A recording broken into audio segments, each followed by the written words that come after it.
Alrighty, ladies and gentlemen, we are back at it again with another bit of character pre-release materials from Kuro Games. Because as we all know, Denia is the second half resonator that's going to be arriving in the Anniversary 3.3 update. And we've already gotten a bit of a preview to, well, who Denia actually is in the story. Minor spoilers over here, but chances are you probably farmed the weekly boss a couple of times and you'd realize, oh shit, that's her. So we're all probably likely very curious as to how Denia ended up like that. And, well, Kuro Games, they've got a bit of a info dump, a bit of an info reveal for us, just in case you're curious about that. So our goal for today is to go through everything that we're going to be seeing over here and, well, break it all down in a way that a avid story enjoyer probably should. So the little quote that you get for her is, "Surprised to see me. Haha, relax. I told you we'd meet again." The last time we saw her, yeah, her shit was getting cooked. Yeah.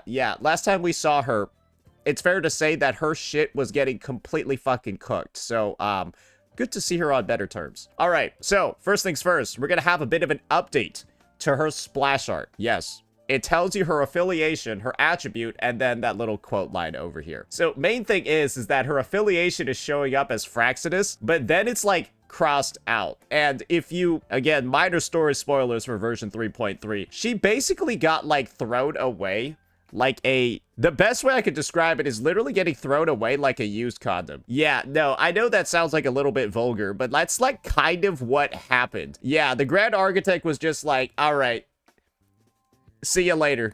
Bye. Yep, your role is done. We're done here. See you later, bucko. But as we saw from some of the other story trailers that came out for this version, I don't think her story in Fraidus is necessarily done yet. So, yeah, bit of a kind of like bait going on over here. We kind of got the vibes that she was thrown away by Fraidus, but I'm pretty sure her going back into Star Torch Academy as like an actual student following the 3.3 story, that's part of their plans anyways. Because remember, Lahairoy's kind of like done. I wonder what she's going to be doing in the next region that we got moving forward. So, yeah, there we go.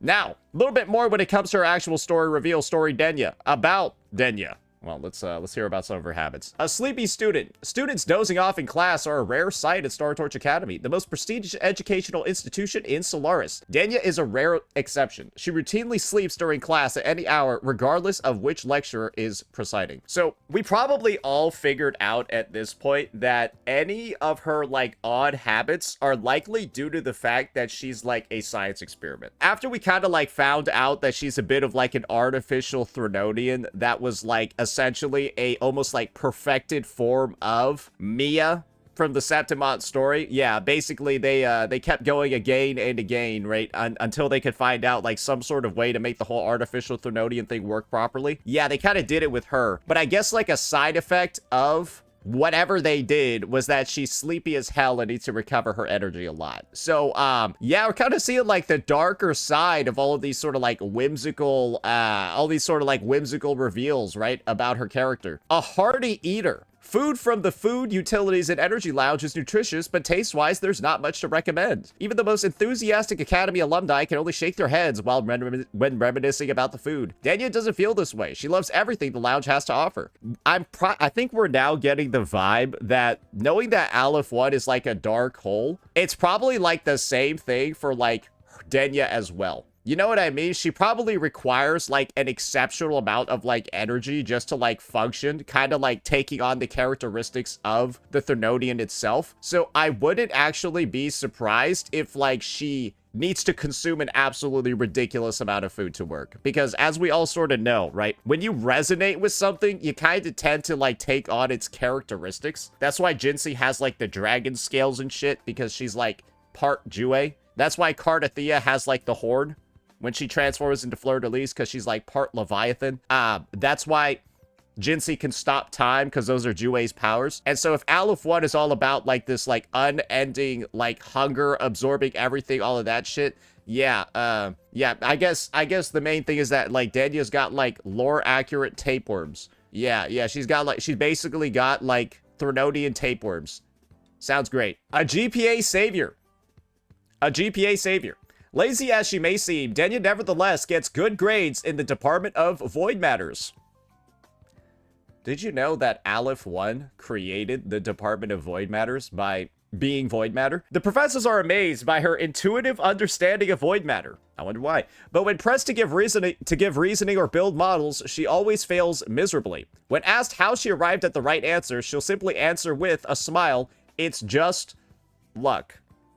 So I think this is the realization that we need to have. One of the goals of Lahai Roy is like beating the Thronodian, right? Like one of their objectives or their missions is to like deal with it, seal it away, find out some sort of solution to the issue. So Denia, Aleph 1's resonator, going to the academy and basically giving them like the cheat codes or like the handbook for how to cook Aleph 1 is like kind of what Fraidus ended up doing. We all know, especially at like because of certain points in the 2.7 quest, that like the Fraidus is kind of like in support of Rover and their overall goal and mission. They just go about it in a very fucked up way. You know, they're kind of like the you know, no stone left unturned, no half measures. We got to do everything. We'll do everything in our power to get stuff done. And so basically what they did was they artificially created a Thronodian resonator in the form of Denia. Denia just naturally knows like the weaknesses or like the mechanics of the Thronodian. Then they send her off to Star Torch Academy so that she can then like share that knowledge to her peers. And then they go find a way to deal with the Thronodian. Do you guys like kind of see what's going on? That's like a little bit wild once you think about it, right? Like that is kind of fucking crazy. But as far as I'm concerned, that's the actual plot of what's been going on across all of Star Torch Academy. So, yeah, if you ever think Fraidus is not on your side, that's like kind of not true, but they're also kind of not on your side because they like kill people. You know what I mean? Anyways, lucky or not, her classmates trust her ability. There's a story floating around on campus that goes, if you're ever stuck on a paper, go to Denia with your questions bearing snacks, and if you ask persistently but nicely, she'll point you in the right direction. Better yet, if she likes your snacks, she'll collect the necessary data for you. Okay, so yeah, she is 1000% a glutton. Yeah, Denia is 1,000,000% a glutton, and yeah, it sounds like food is an incredibly important part of her character. You know who we haven't actually seen on screen together yet? Have we seen Denia and Abby together? You know what? Denia and Abby probably got like something, like they're probably operating on some sort of similar wavelength, right? Is Abby a little bit like Aleph 1? Because as far as I'm concerned, people associated with Aleph 1, Denia in this case, right? They got a bit of an eating issue. They got a bit of a food consumption issue.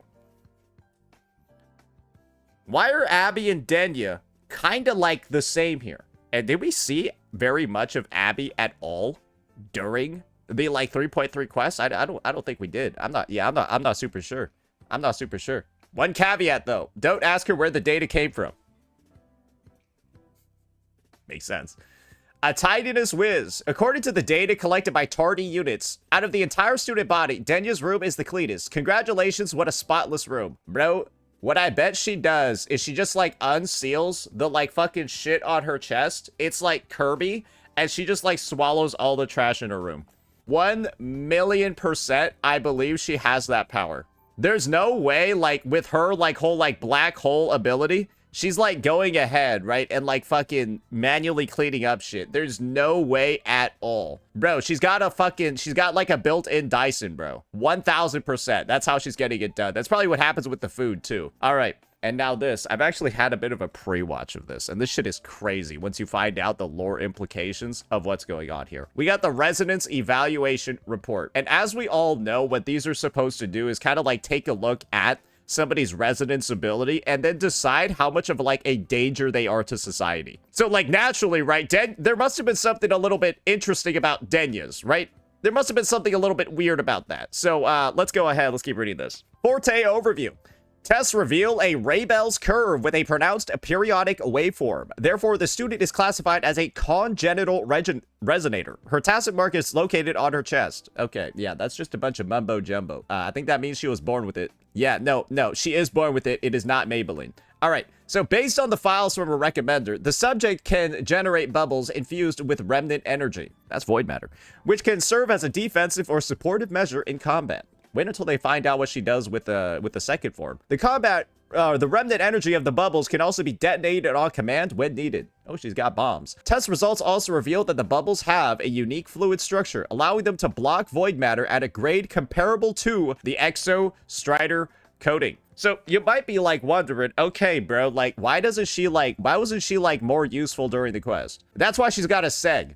Yeah, that's why she's got a seg. I'm pretty sure she's going to do something in like void space. I think void space is still there even though Aleph 1 is gone. We'll have to see though. We will have to see. And now we got the overclock diagnostic report. Raybell's waveform test sample analysis shows an elliptical oscillation pattern and a stable time domain. Basically, what they're saying here is that there's nothing we can see that's actually wrong with her. Conclusion: resonant criticality is within normal range. Subject stability remains robust. No history of and no present risk of overclocking.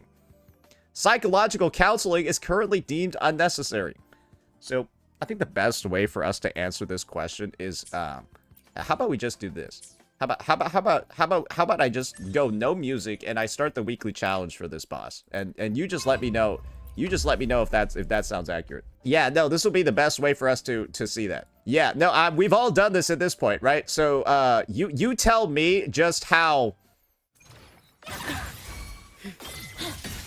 Dismantle. Flicker into form. A pivotal moment. Yeah, you can't do this boss fight outside. Cutting through the numbers. Don't blink. You'll miss the best part. Shake it up. Need a ride, sweetheart? You can trust me. Why won't Keep this you? on. Take your final dive. Is she good, bro?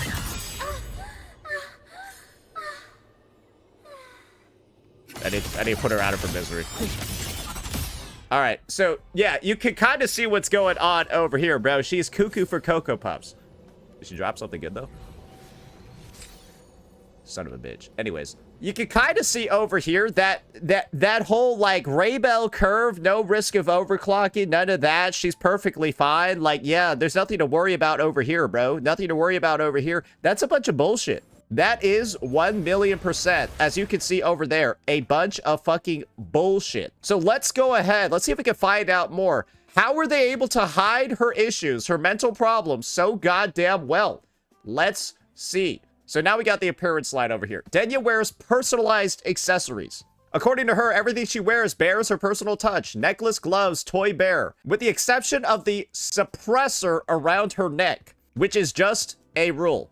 So basically, it seems like Fraidus was able to design like some sort of like device over here, right? This whatever chain sort of thing is going on, that it can actually prevent people from like overclocking and stuff, or even showing any signs at all that she is some sort of risk. So literally, I think what this means, guys, right, is that based off of this report and the fact that Fraidus can basically hide the instabilities of anybody, frankly, as long as they got like the equipment for it, then guys, right? I think the real issue that's gonna come out of here is that anyone could be like a fucking bomb, bro. Bro, like she's a fucking black hole. They were able to hide that she's a human black hole for like, I guess, multiple years and shit like that. So like, what else could Fraidus be doing in like other places where they just got like sleeper cell agents that are like about to like explode?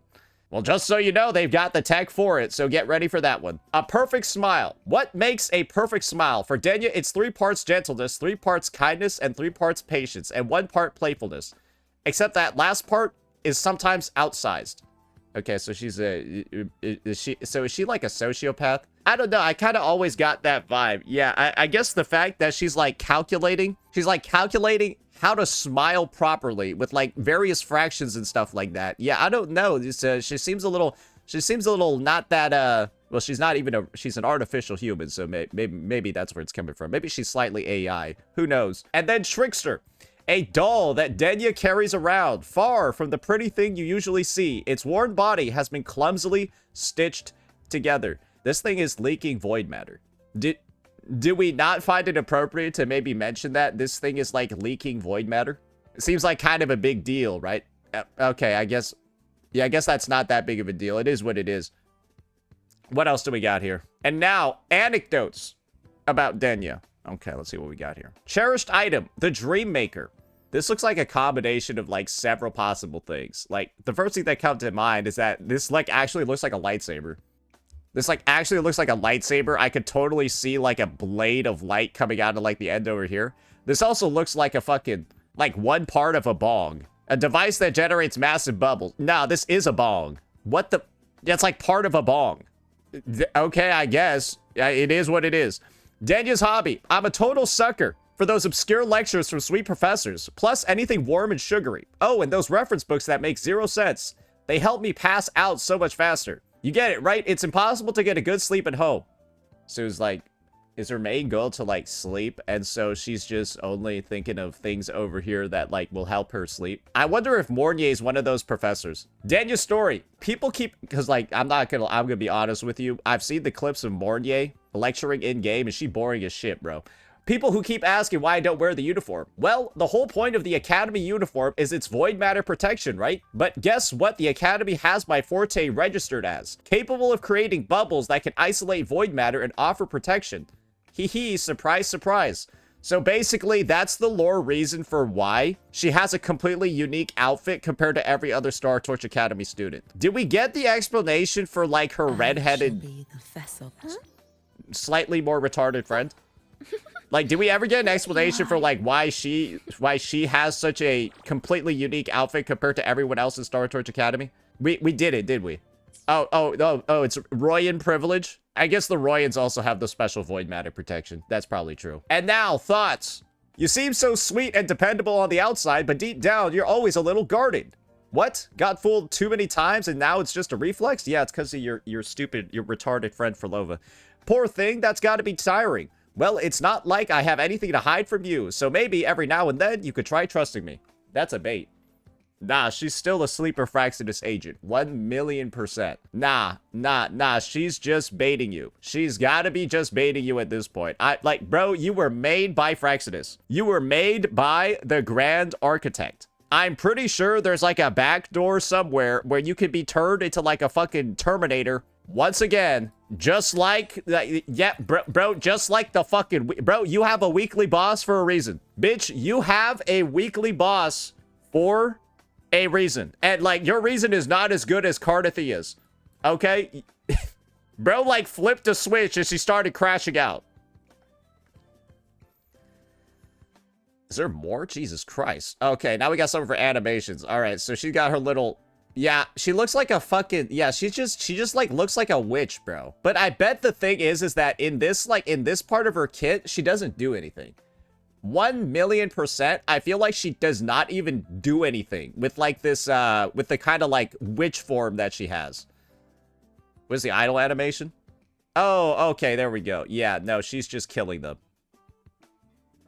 Yeah, no, she is just killing them. Yeah, this is how I know she's fucked up and you shouldn't trust her. And now we got the convene. I'm glad that they show like the dark side too and everything. But one thing I feel like they could have done a little bit more of was, I don't know, explain a little bit more about the dark side. Because that's one thing we haven't gotten at all for sure, right? Any real explanation at all for what the fuck is going on over here?